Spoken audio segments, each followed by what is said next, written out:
Je suis très heureuse aujourd'hui de vous accueillir dans les nouveaux studios du Centre MCI, les premiers tournages de Paroles de Femmes dans ces nouveaux studios qu'on vous a fait découvrir au cours des dernières semaines. Alors c'est une grâce pour nous d'être ici. Vous vous dites, il n'y a peut-être pas grand-chose qui a changé, mais les studios ont changé de place et nous sommes dans le centre. Et dans ce centre, nous croyons que nous allons voir la gloire de Dieu de façon encore plus forte.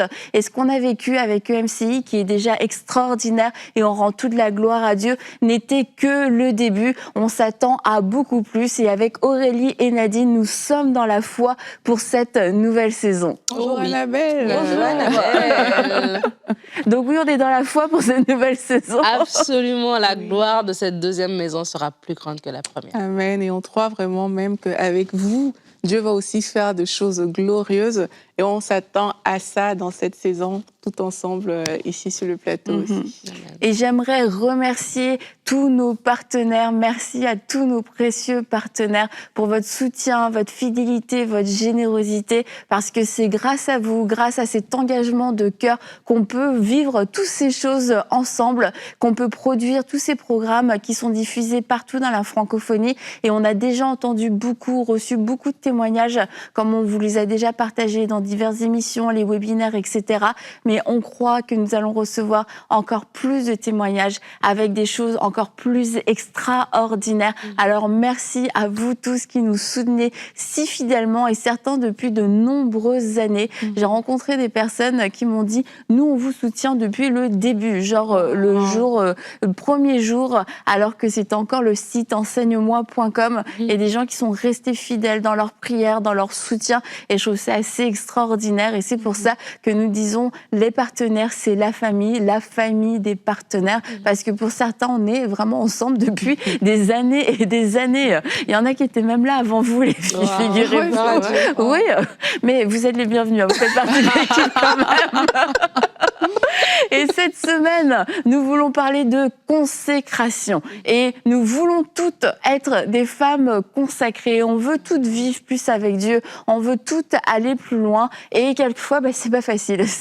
Il y a toutes sortes d'obstacles, toutes sortes de défis. Mais cette semaine, on va voir comment est-ce qu'on peut avoir une vie consacrée, peut-être en renonçant quelquefois à certains préjugés qu'on peut avoir ou certaines idées toutes faites qu'on peut avoir. Et on va commencer aujourd'hui en parlant de la place que Dieu a dans notre vie. Et je sais que si vous aimez le Seigneur, vous vous dites « mais moi, je veux donner la première place à Dieu dans ma vie. Je veux qu'il soit la priorité. » Et aujourd'hui, on va voir ensemble qu'est-ce que ça veut dire que Dieu, quand on dit Dieu est à la première place, Dieu est la priorité, qu'est-ce que ça veut dire au-delà des mots? Parce que je crois qu'il y a beaucoup d'intentions du cœur qui sont bonnes, qui sont sincères, mais qui ne sont pas forcément en accord avec nos actions. Et est-ce que Dieu ressent qu'il est à la première place dans notre vie? Comment est-ce qu'on peut savoir si Dieu est à la première place dans notre vie?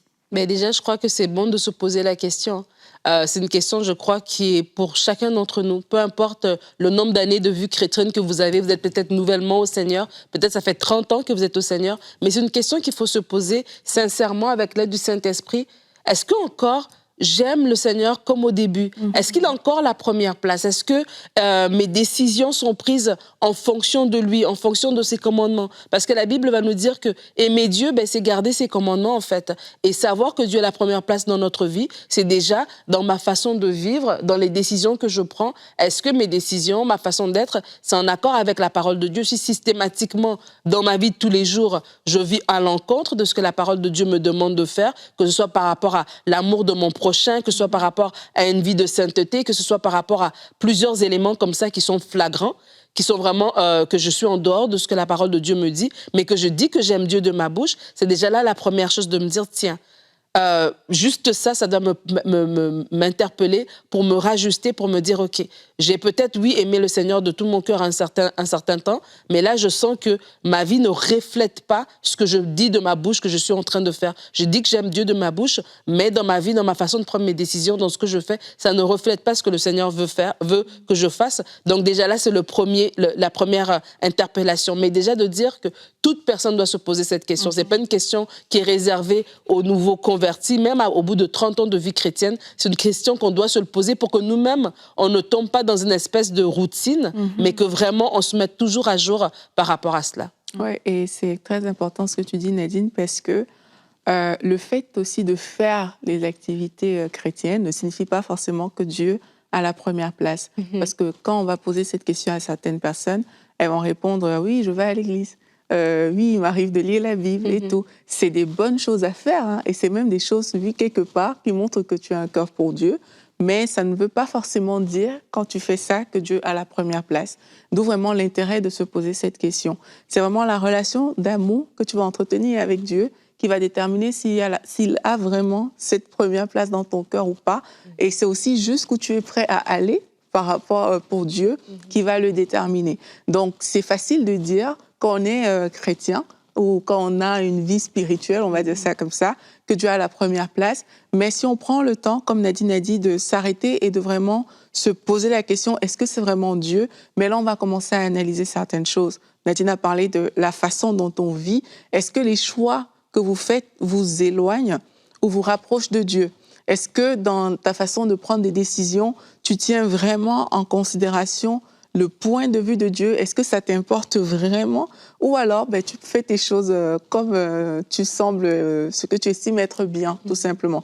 Donc, je pense que se poser cette question va vraiment mettre le doigt sur certaines choses dans la vie des uns et des autres. Donc, toutes les personnes qui êtes là, vous nous écoutez, se poser cette question je pense que c'est comme une petite analyse qui va se passer à l'intérieur de vous, où vous pourrez dire, mais en fait, c'est vrai, je pose des actions chrétiennes, mais si ça se trouve, quand on parle de quelqu'un qui a la première place, c'est quelqu'un à qui on pense, c'est quelqu'un avec qui on fonctionne, c'est quelqu'un avec qui, voilà, on ne vit pas juste comme si cette personne n'existait pas. Cette personne est vraiment partie intégrante de notre vie.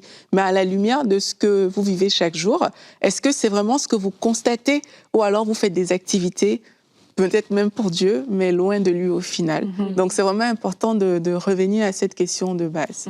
C'est comme dans un couple où on peut avoir un mari qui va dire écoute, t'as une maison et t'as de la nourriture, t'as des vêtements, tu ne manques de rien. Mais à côté de ça, et lui se dit je l'aime, j'aime ma femme, je lui ai donné un hébergement, je lui donne de la nourriture et je lui donne le vêtement. Mais à côté de ça, le mari part en voyage, il prévient pas sa femme, il change de travail, il prévient pas sa femme, on sait jamais à quelle heure il rentre, s'il va rentrer, ce qu'il fait. Et c'est comme cette femme va dire mais je me sens pas aimée en fait, je me sens pas importante, j'ai pas l'impression que j'ai cette première place dans ta vie parce que tu ne me consultes pas. Et ça peut sembler peut-être plus facile à comprendre quand on le met quand on regarde un couple, parce que notre relation avec Dieu, quelquefois, on la spiritualise tellement, on a même l'impression que Dieu n'a pas de sentiments, mais dans cette relation d'amour qu'on a avec Dieu, c'est que Dieu nous aime, on aime Dieu, mais Dieu ressent cet amour, et Dieu a besoin, a envie de ressentir que nous, on l'aime. Et quelquefois, je pense que dans notre vie chrétienne, on peut être comme cet homme qui pourvoit juste au minimum et qui fait sa vie sans se soucier de ce que Dieu pense, de ce que Dieu veut. Est-ce que Dieu est avec moi dans cette histoire? Est-ce que ça fait plaisir à Dieu? Et comme dans un couple, cette femme, on pourrait la comprendre, de pas se sentir aimée, de pas se sentir être la priorité dans la vie de cet homme, et se dire mais comment est-ce que du coup je peux remettre Dieu à la première place dans ma vie? Comment est-ce que je peux lui redonner tout mon cœur? Comment est-ce que je peux faire? Et c'est simple, entre guillemets, c'est de se dire, si c'est lui le point de départ, si Dieu est mon point de départ, déjà je vais aller à lui tout le temps, régulièrement. Toutes mes grandes décisions, je vais passer par lui. Je vais prendre du temps dans sa parole pour savoir qu'est-ce que lui me dit.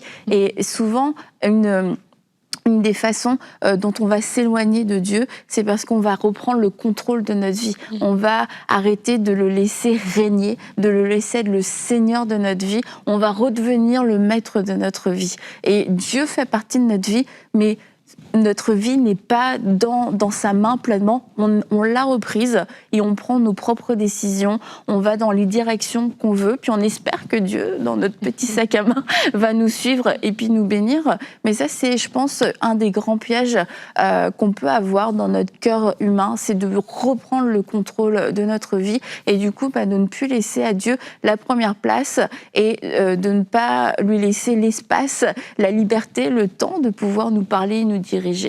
Mais tu sais, Annabelle, quand tu parles du couple, en fait, dans la parole de Dieu, on voit que l'Église est comparée à l'épouse par rapport au Seigneur Jésus.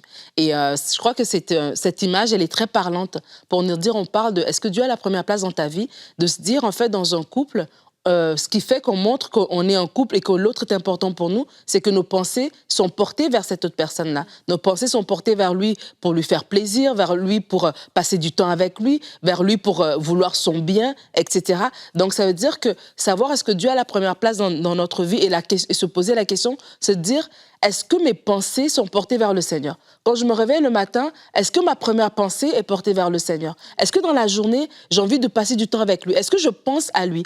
Ou bien mes pensées sont portées plus vers comment je vais vivre, qu'est-ce que je vais acheter, les voyages que je vais faire, les projets que j'ai par rapport à ma vie? Et c'est comme ça qu'on se rend compte à un moment donné que notre amour, la première place en tout cas qu'on a réservée à Dieu, elle a été reléguée au second rôle. Pourquoi? Parce qu'à un moment donné, notre vie de tous les jours, la vie qu'on vit, devient tellement importante. Des fois, même, c'est les inquiétudes aussi par rapport au lendemain. Bref, nos pensées sont submergées par autre chose que le Seigneur. Et à un moment donné, comme ça, Dieu, il ne va pas s'imposer à nous.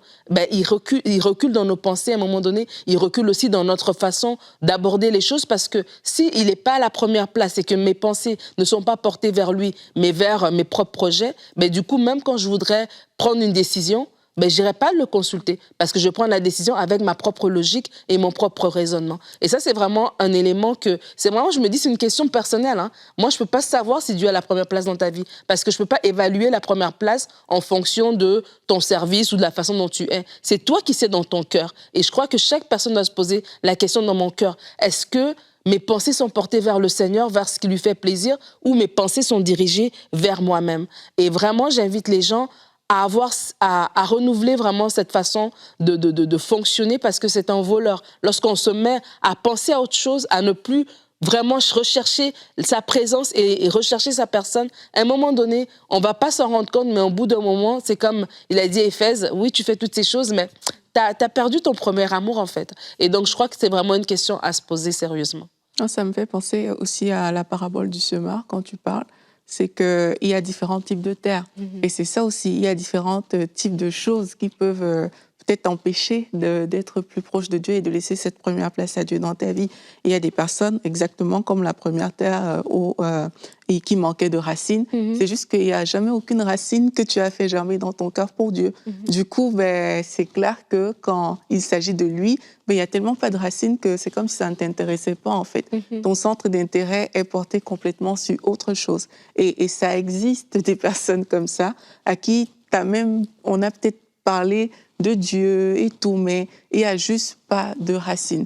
Et si vous pensez que c'est votre cas, que vraiment vous manquez de racines ou de profondeur avec le Seigneur, mais c'est le temps aujourd'hui de vous placer devant Dieu et de dire, mais peut-être je ne te connais pas encore, Seigneur Jésus, au final, et j'aimerais t'accepter et te recevoir dans ma vie pour que cette semence crée en moi quelque chose de fort, quelque chose de profond, qui va me permettre de développer cette relation où tu as toute la primeur et toute la première place dans ma vie. Et il y a d'autres personnes également qui, justement, ont commencé cette vie chrétienne, exactement comme dans la parabole du semeur, mais à cause de leurs amis, la persécution à l'école, ces différentes choses. Mais il y a des choses qui se sont passées dans leur vie au point où, aujourd'hui, elles préfèrent se cacher de Dieu. Au lieu de donner à Dieu une certaine place, une primeur, on préfère un peu l'écarter parce que tu vois, il y a mes amis, il y a ma famille, il y a des gens de mon entourage que j'aime bien. Pareil, tu parlais des préoccupations tout à l'heure, c'est ça, c'est que Dieu est balayé vraiment parce qu'il y a les préoccupations, les inquiétudes, les attraits du monde. Il y a tellement de choses en fait qui nous entourent. Et je pense que vraiment, on peut se retrouver dans différentes catégories comme ça, qui que ce soit, Vous pouvez être un très bon chrétien, vraiment quelqu'un qui fait des choses pour Dieu, mais on peut quand même se retrouver dans ces catégories-là. Et le plus important, lorsqu'on se retrouve dans ces catégories, c'est pas un blâme en fait qu'on est en train de faire. C'est juste de se repositionner pour dire Seigneur, je pense que j'ai trop laissé les inquiétudes gagner du terrain dans ma vie. Aujourd'hui, j'aimerais que ce soit toi qui prennes toute la place. J'aimerais vraiment que ce soit toi qui remplisses mon cœur. C'est des prières qu'on peut faire à Dieu lorsqu'on espère qu'il a la première place. Et avec simplicité. On n'a pas besoin d'être de faire comme si tu étais trop spirituel et tout. C'est juste venir devant Dieu et dire, Seigneur, je réalise aujourd'hui, lorsque j'écoute cette émission, que j'ai laissé trop de choses gagner du terrain. Et aujourd'hui, j'aimerais, Seigneur, que tu prennes cette place. J'aimerais vraiment que cette place soit pour toi. Et si vous mettez le doigt sur des choses qui vous retiennent vraiment et qui vous empêchent de suivre Dieu, c'est aussi une décision que de prendre aujourd'hui, que de dire, Seigneur, je veux vraiment que cette chose quitte ma vie pour que toi, tu prennes toute cette place. Moi, j'avais fait un exercice, je me rappelle, j'aimais beaucoup la télé, comme vous savez, dans le passé. Un exercice que j'avais fait, c'était justement que autant d'heures que je pouvais passer à regarder la télé, il fallait que je les convertisse en des choses qui vont me rapprocher de Dieu, en fait. Et c'est pas évident. Tu commences à regarder moins la télé, du coup. C'est ça, tu regardes moins la télé, mais tu changes. Est-ce que ça arrive Le but, c'est pas juste de ne pas enlever quelque chose, c'est vraiment de remplacer par quelque chose qui te rapproche de Dieu. Tentative de blague. Mais non, mais c'est vrai. Parce que si tu regardes la télé 8 heures par jour, bah, c'est difficile de donner 8 heures de l'autre côté à un moment donné. Tu comprends? C'est pas une blague. Mais ce qui est intéressant, c'est que ça va te faire être créatif. Parce que justement, 8 heures, si tu regardes la télé 8 heures par jour, mais on ne demande pas aux gens de prier du coup 8 heures en une journée, tu vois, mais ça va te permettre d'être créatif, de trouver des choses qui vont te rapprocher de Dieu. Et il y a plein de choses qu'on peut faire dans une journée qui rapproche de Dieu, et des choses pratiques, des choses de la vie de tous les jours. Et c'est pas obligé, comme j'ai dit, d'être des choses qu'on décrit souvent comme trop spirituelles, mais c'est vraiment même ton attitude dans ce que tu fais, comment tu fais les choses, comment tu travailles, Ça, c'est des choses vraiment importantes. Donc, je pense qu'on pourrait aller dans ce sens. C'est une idée. Et tu sais, ça me fait penser, quand tu parles, c'est un verset que j'arrive pas à me souvenir du verset exact, mais en fait, le Seigneur, son joug à lui n'est pas lourd, en fait. C'est pas lourd. Des fois, on a peur de donner la première place à Dieu. On a l'impression que notre vie va être ennuyante, et puis que, ben voilà, on va perdre, en fait. Mais on gagne en tout, mais en tout point, lorsqu'on met le Seigneur dans la première place dans notre vie. Et Aurélie, quand tu as parlé par rapport aux heures, par rapport aux loisirs, j'avais lu récemment que quand on regarde sur Internet, vous pouvez le retrouver, cette information-là. Si tu lis ta parole, lire la Bible, ça prend combien de temps pour lire? Attends, on va en parler cette semaine. Ah, c'est pour ça que j'avais répondu, parce que j'avais fait une petite recherche. Ok. Mais bon, bref, je vais pas spoiler ce qu'on va dire pendant la semaine. Sur Internet. Mais en fait, pour dire que le temps qu'on consacre des fois sur des choses qui sont superflues, lorsqu'on se rend compte, le temps qu'on pourra mettre dans la parole qui va nous rapprocher du Seigneur, ben on se rend compte qu'en fait, c'est pas si lourd que ça. Des fois, ça prend des petites choses qu'on va pouvoir faire pour se rapprocher de Dieu. Et est-ce que Dieu a la première place dans ta vie? Prends la décision consciente. Si là, on a parlé de tellement de choses, et on dit, c'est pas une condamnation qu'on vous donne, on se met tous dans le même panier, parce que nous toutes, on doit constamment se poser la question, Seigneur, est-ce que tu es encore à la première place? Est-ce que je suis pas juste en train de faire les choses pour les faire, mais est-ce que vraiment je les fais par amour pour toi, pour que la gloire te revienne à toi et à toi seul? Donc, ça veut dire, cette question, nous nous la posons toutes. Alors que vous vous posez cette question et que vous vous rendez compte que, tiens, c'est vrai que, bon, mon mariage a pris la première place, ma carrière, peut-être mes études, peut-être ma vie de famille, c'est pas des mauvaises choses, mais c'est vrai que dans la façon dont j'aborde les choses, Seigneur, j'ai pas autant de soif pour toi, ou j'ai pas l'engouement que j'avais au départ,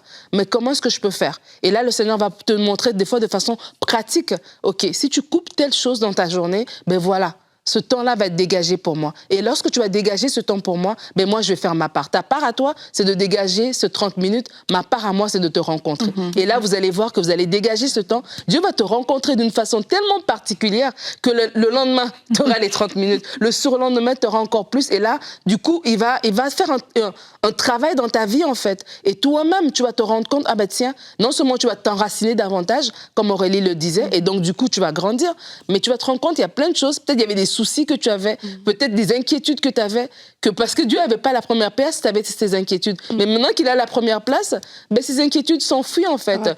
Ça pâlit, en fait. Donc vraiment, c'est un encouragement. C'est des choses, des fois, des choses pratiques. Hein. C'est pas hyper spirituel, mais c'est du pratique. Et c'est dans ce pratique-là qu'on rencontre Dieu et le Seigneur, il fait le reste. Et quand vous parlez de racines, je veux aussi vous rassurer dans le sens où ça prend du temps de s'enraciner. Et oui, il y a des gens qui ont des rencontres fulgurantes avec le Seigneur. Leur vie change du jour au lendemain. Mais il y en a d'autres, mais c'est le temps que les racines puissent prendre racine. C'est profond, ça.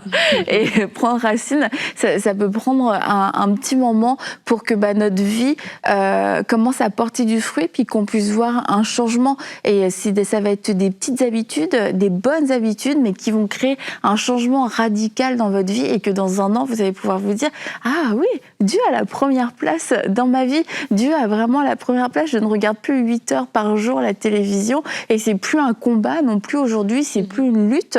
Aujourd'hui, j'ai développé cette soif, cet amour pour Dieu, pour pouvoir passer du temps avec lui, même sans être sur un programme ou quoi que ce soit. » Et moi, mes débuts de vie chrétienne n'ont absolument pas été fulgurants, ni spectaculaires, ni waouh. Je pense que plusieurs personnes autour de nous se demandaient même si j'allais rester attachée au Seigneur. Et gloire à Dieu, par sa grâce, je suis restée attachée au Seigneur. Mais c'était le temps que certaines racines puissent prendre... j'arrive pas à trouver de mots sans racines. C'est peut-être aussi important de savoir pourquoi est-ce que c'est important que Dieu ait la première place. Parce que quelquefois, on banalise l'enracinement. On prend tout le temps en se disant que, OK, c'est mon temps d'enracinement. On prend tout le temps parce qu'on ne sait pas à quel point c'est important que Dieu ait la première place. Et ça, c'est fondamental, en fait. C'est qu'on a été créé pour vivre pour Dieu sur cette terre, en fait. Et quand tu comprends ça, tu comprends que tu n'as pas le temps à perdre dans certaines choses, mais tu as intérêt, justement, à ce que Dieu soit tout pour toi, pour pouvoir marcher dans tout ce que tu as été appelé à faire sur la terre. Et il y a tellement de gens qui, aujourd'hui, souffrent juste parce qu'ils ne sont pas connectés à Dieu, juste parce que Dieu n'a pas cette première place. Il y a des gens qui sont là, qui ont l'air bien, mais à l'intérieur, il y a quelque chose qui ne fonctionne pas. Il y a quelque chose d'amer. Il y a un vide et un manque profond, mais c'est parce que Dieu n'a pas cette première place, en fait. C'est vraiment capital dans une vie. Donc, il ne s'agit pas de se dire, j'ai tout mon temps. Non, on n'a pas tout notre temps pour ça. C'est aujourd'hui qu'on doit aspirer à ça, au plus profond. Et je pense que Dieu est fidèle. Il va nous rencontrer. Si tu avais été là, Aurélie, tu m'aurais dit, Annabelle, dépêche-toi, enracine-toi plus vite, tu n'as pas de temps à perdre. Et tu aurais eu raison. Je pense que j'aurais pu le faire un peu plus vite, c'est vrai. Et pour aller plus loin sur le sujet, j'aimerais aujourd'hui vous présenter un livre. Donc c'est un livre que j'ai personnellement lu cet été, Chasseur de Dieu de Tommy Tenney. Et je ne sais pas si vous en avez déjà entendu parler, parce que moi quand je l'ai découvert, tout le monde m'a dit oui c'est très connu, tout le monde l'a déjà lu, c'est pas grave. Moi je venais de le découvrir et aujourd'hui je voulais vous en parler parce que ça a réveillé en moi, quand j'ai lu ce livre, ça a réveillé en moi une nouvelle soif. Et quand on parle de consécration, en fait la source c'est l'amour. C'est pas la performance, c'est pas la religion, c'est l'amour pour Dieu. Et cet amour pour Dieu se manifeste à travers la soif. Et c'est ça qui va me pousser à me consacrer. Et en tout cas, moi, ça a ranimé des choses en moi pour pouvoir chercher Dieu et pouvoir le chasser, comme le chasser dans le sens de le poursuivre. Et j'aimerais vous lire un extrait de ce que l'auteur a pu vivre il faisait ce qu'il appelle une dépression spirituelle. Il était dans le ministère, ça allait bien pour lui et tout ça, mais il sentait qu'il avait besoin de vivre plus. Il avait besoin que Dieu prenne plus de place dans sa vie et il était dans un saint désespoir, je dirais. Et il était à Houston et voici ce qu'il a vécu. Mon ami, donc le pasteur de l'église, n'est pas du tout un homme exubérant, il est d'un tempérament très égal. Mais lorsqu'il monta sur l'estrade, il semblait visiblement ébranlé. À ce moment-là, j'avais tellement le sentiment qu'il allait se passer quelque chose que je me dirigeais du premier rang jusqu'au fond de la salle à côté de la sono. Je savais que Dieu allait faire quelque chose, mais je ne savais pas où. J'étais au premier rang et cela pouvait se produire derrière moi ou sur le côté. J'étais prêt à tout pour l'attraper, pour être en mesure de voir tout ce qui allait se passer. Je n'étais même pas sûre que cela aurait lieu sur l'estrade, mais je savais que quelque chose allait se produire. Dieu, je veux voir ce que tu vas faire, quoi que ce soit. Et en fait, je vais vous raconter la suite de l'histoire, vous inquiétez pas. Mais déjà, ça nous montre cette expectative qu'il avait. Il était en recherche de Dieu. Et puis, ça peut être notre expectative de prendre du recul dans notre vie, pas dans une salle, mais de se dire, mais je veux voir ce que tu vas faire. Et je veux le voir que ce soit à droite, à gauche, je sais pas dans quel domaine tu vas frapper de la bonne façon, mais je veux le voir. Et là, il raconte que son ami pasteur monta jusqu'à la chaire et au milieu de l'estrade ouvrit la Bible et il lut calmement le passage poignant de 2 Chroniques. Si mon peuple sur qui est invoqué mon nom s'humilie, prie et cherche ma face, et s'il se détourne de ses mauvaises voies, je l'exaucerai des cieux, je lui pardonnerai son péché et je guérirai son pays. Amen. Et là, écoutez bien.